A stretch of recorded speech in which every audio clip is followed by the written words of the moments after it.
Hi there, this is John Wilkinson again from History Made Easier with a presentation on the July crisis, the crisis that plummeted Europe and the world into war.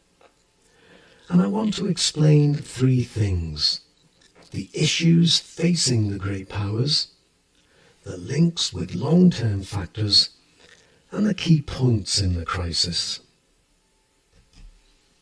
Now, no country was unsympathetic with Austria-Hungary, who had had the heir to its throne assassinated.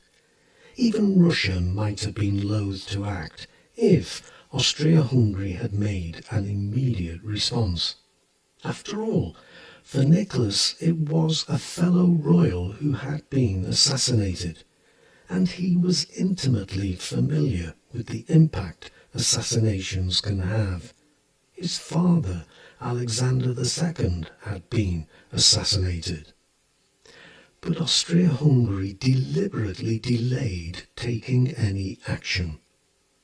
They first sent an envoy to Berlin to be assured of German support. But Vienna also needed Hungarian support, and Hungary was reluctant to have any more Serbs in the empire, which would be the consequence of crushing Serbia. And it took some persuading. Then Austria-Hungary needed to take care with the draft of the resolution. It needed to be sufficiently humiliating to ensure Serbia's rejection. It wanted the Serb problem sorted once and for all, links to the years of crises in the Balkans, and an earlier link with Germany there to the alliance system. There was also the decision to delay handing the ultimatum to the Serbs until the French President and Prime Minister had left St. Petersburg, where they were on an official state visit. Austria-Hungary didn't want to hand them the chance to coordinate their response so easily. And finally, there was the harvest, and Austria-Hungary needed time to get its troops back from their harvest leave. So, Belgrade didn't receive the Austro-Hungarian ultimatum until almost 4 weeks after the assassination. Germany could have counselled caution, but the Balkan Wars had weakened Austria-Hungary and strengthened Serbia, whilst Weltpolitik had left Germany feeling encircled, with Austria-Hungary its only reliable ally. Another link to long-term factors, including imperialism and the alliance system. Russia and France in 1914 were still weak, but would only get stronger, particularly Russia. Now seemed the time to have a showdown, if one was inevitable, and Germany thought it was. So, when Austria-Hungary asked for its support, it was duly given the infamous blank cheque, as Germany offered Austria-Hungary support for whatever action it deemed necessary.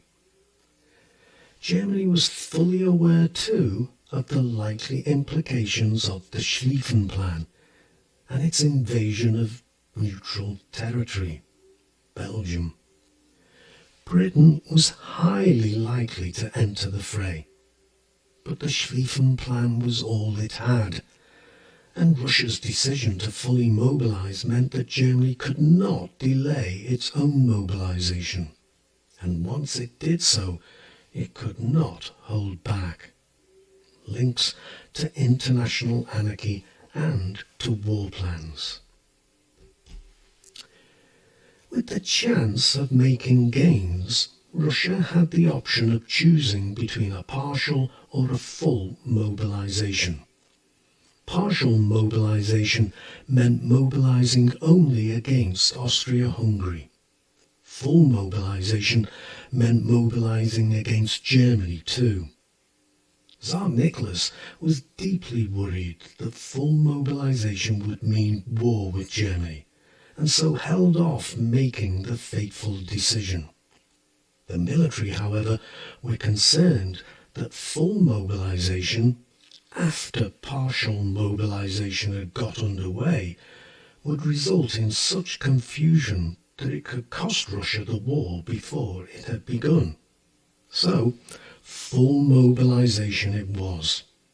More links to international anarchy and the war plans.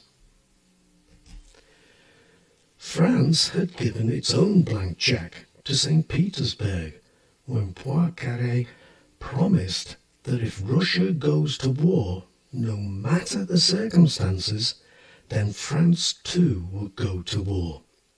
France didn't seem to do an awful lot to prevent a war either. It didn't do a lot to dissuade Russia, and neither did it give particular support to British attempts to resolve the problem peacefully. Whereas Britain was criticised for not making it clear to Germany that it would support France and Russia. If it had done so, then Germany might have been encouraged to pressure Austria-Hungary to respond more reasonably. However, Britain, apart from any traditional reluctance to get involved in European affairs, was also concerned that threatening Germany might at the same time encourage France and Russia. Links to the alliance system again, though note they were not as straightforward as we are sometimes led to believe. And what of Serbia? Serbia's initial response was to accept all the demands in the ultimatum, but then decided to buy time and try to get Austria-Hungary to negotiate, and try to get Russia to support them. They replied in conciliatory, if veiled, terms, agreeing all but one of the demands. But they couldn't agree to allow Austro-Hungarian officials to play a part in the inquiry into the assassination, claiming that it would infringe on Serbian sovereignty, which it would. But Serbia also knew that there were those within the Serbian government, its military and its administration, who had for many years encouraged violent agitation against Austria-Hungary, and Princip and his co-conspirators were supplied with their revolvers and bombs from a sympathetic major in the Serbian army, and they were smuggled across the border with help from Serbian officials. Serbia knew that rejecting this one point could mean war, and it mobilized as a precaution. Finally, there is the matter of chronology, and there are some important points to make when it comes to pointing the finger of guilt. From Serbia's reply to Austria-Hungary's ultimatum, only 12 days passed before all the great powers were at war, and the speed at which decisions had to be made is an important factor, especially when we consider how important mobilization was. Russia was the first power not directly involved to mobilize, and the Russian troops invaded German territory on the same day that German troops invaded neutral Belgium. Though both countries had by this point mobilized, it was Germany that declared war on France.